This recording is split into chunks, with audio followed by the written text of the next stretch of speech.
Hey loves, welcome back to my channel. Today guys, I'll be checking out Jordan Peterson instantly owns a woke professor on gender pronouns. And you guys, I'm excited for this.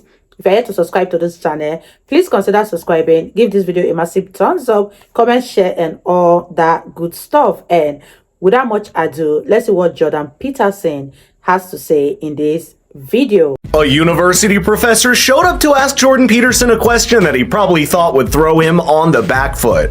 Why not just go along with preferred pronouns in the classroom instead of trying to work out students' intentions? This happened at the Aspen Institute, which gave this woke professor ample time to string together a complicated knot of a question that Jordan quickly unties with just a few short sentences. Watch this. I teach students.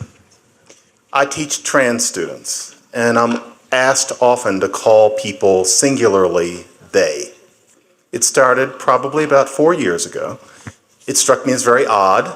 I'm 52.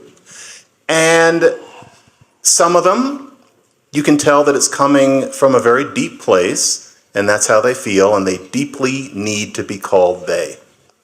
Some of them, my horse sense says that they're kind of enjoying giving me a certain shock, and that there's a certain theatrical aspect. It's my horse sense that there's a certain épate le bourgeois aspect to it. I kind of feel it, and I'm probably right. But I can't know. I'm a linguist, I'm a person, and my general feeling has been, whatever they ask, just go with it, and let's change our usage of the pronouns, because we have a lot to do. Now, what you said was interesting. You said that the way that you make the difference in deciding these cases is based on the fact that you have psychological training and you can tell. What I want to know is, for my own elucidation, and also because I think many of us wondered, but then it kind of went by, how do you know?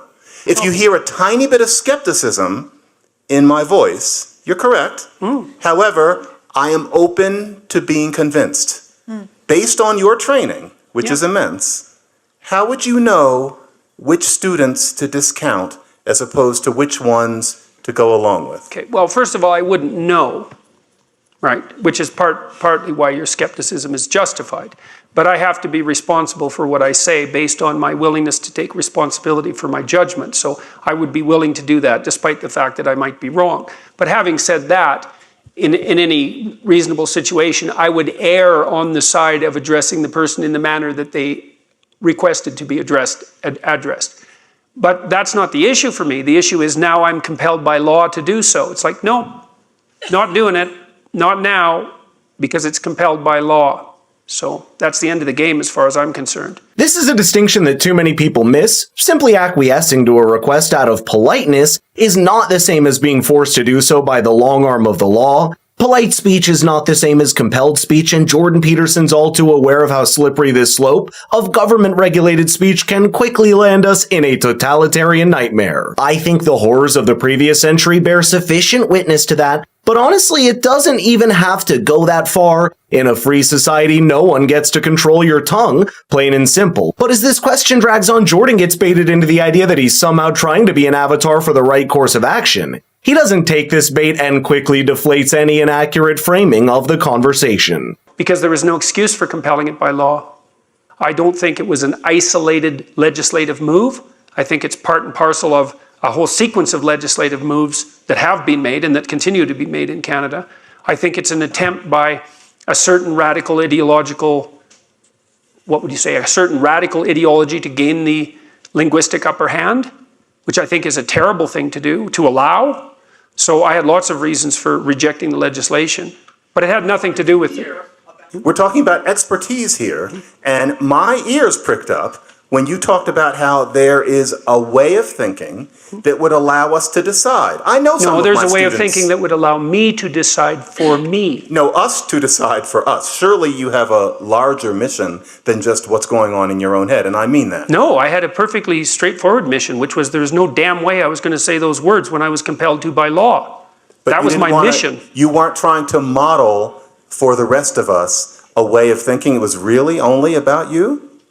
No, well, it was about me and the law. I thought the lawmakers had gone too far. They'd stepped out of their appropriate territory into the domain of linguistic freedom. And as far as I was concerned, I was going to put up with that. And so if people were happy about that and wanted to follow the example, well, that was fine with them. But for me, it was something, and that was the statement. I'm not doing this. And then people can draw their own conclusions from that. Maybe they want to do it. I mean, and I've spoken with no shortage of trans people, and my proclivity has been, without exception so far, to address them in the manner that seems most socially appropriate under the circumstances. Now, you asked a specific question, which was, do I have special expertise that I might share with other people? You're doing Martin Luther, and I think that these issues are a little subtler than those. And so, well, what makes you think that you're doing the kids that are grandstanding any favors by going along with their manipulation? Because I can't decide which ones those are. I just have my gut instincts, and that's not good enough. Look, fair enough, but you have a type 1 and type 2 error problem. So one error is that you don't call students what they deserve to be called.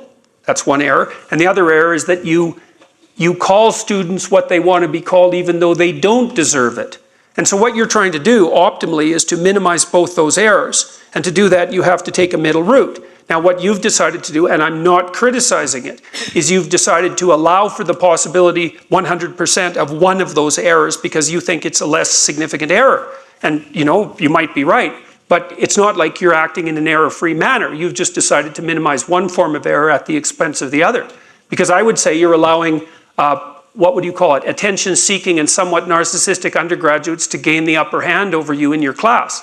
Now, believe me, it's not a criticism. It's not a criticism. I understand why you're doing it. Remember that Jordan Peterson for long has talked about how falsifying your tongue is often the first step to falsifying your being, even from a psychological standpoint. Quote, be precise in your speech. That's what he tells the over 10 million readers of his books in a chapter of that title. Now, of course, that's bound to come into antagonism against other valuable things in life, and one of those happens to be politeness and courtesy to other people. It's a fine line to tread. However, either way you eventually tip, you're bound to encounter a risk. The risk of temporary offense or the risk of knowingly engaging in speech you deem to be false. I think this revelation serves as a light bulb moment for this questioner who finally starts to see past Jordan Peterson's media-crafted image into the principles that actually drive him. Before this happens, though, there's one more attempt to get Jordan to cough up something in haste that he might not agree with. Watch this clip and you'll see. Are you saying that psychological theory has nothing to teach us about this? Because you're talking around my question. You're gorgeously articulate. You're smarter than me. Does psychology have anything to teach us? Or not? Yes or no? This question. I don't think that it has anything to teach. I don't think it has anything to offer that I could teach you without. Let me think. So it's just too complicated? No, it's not. No, it's not that. Well, it is that in part because it's not easy to articulate out the principles, the unerring principles by which you would make such a categorical judgment, right? Because those are very situation-specific problems. And it's part of the problem of how to make a generic moral truth apply to a very individualistic situation. And the problem in the sorts of situations that you're describing is generally the devil's in the details, right? You have all these students, the ones that you just laid out, they vary in their attitude towards their self-professed gender from the ones who are grandstanding to some degree, let's say, to the ones that are very serious. And you have to make a judgment in the moment that is dependent on the variables that present themselves in a very complex way in that situation. And I understand why you took the pathway that you took, and it's perfectly reasonable to do so. My point was that you don't minimize all the errors by doing so. It's fine. It's still a fine way of approaching. It isn't. My point was that because of my psychological acumen, I would say that the experience that I've derived is that I would be comfortable in making the judgment and taking the consequential risk. I'm not saying I'd be correct. That's not the same thing at all. I'm willing to suffer the consequences of my error. That's not the same thing as being right. And so if I feel that a student is manipulating me, then I'm not going to go along with it. Now, I might be wrong about that and actually hurt someone who's genuinely asking for something that they need. But I'm also, what would you say, sensitive to the error of allowing manipulation to go unchecked. Jordan is right. I think it's a question of short-term peacemaking at the expense of truth versus the long-term integrity of your mind at having spoken what you believe to be true. I believe the latter will serve as a more fulfilling mode of conduct, not just in this case, but in life in general. Wow, you guys, that was such an interesting one from Jordan Peterson. One thing I love about this man is that he stands by his truth and he doesn't conform to societal pressure no matter what. I love Jordan Peterson so much, and he really spoke well. I love the fact that he still stood by what he believes in instead of letting society dictate the way you talk to people. It's always better that you are willing to accord respect to people because you feel that person deserves that respect, instead of the government or the society making it mandatory that that person should be accorded respect when they do not even deserve to be respected. Let me know your thoughts on this one. If you guys totally enjoyed watching, give this video a massive thumbs up, comment, share, and all that good stuff. And this is me officially signing out. I'll see you guys in the next one. Bye guys.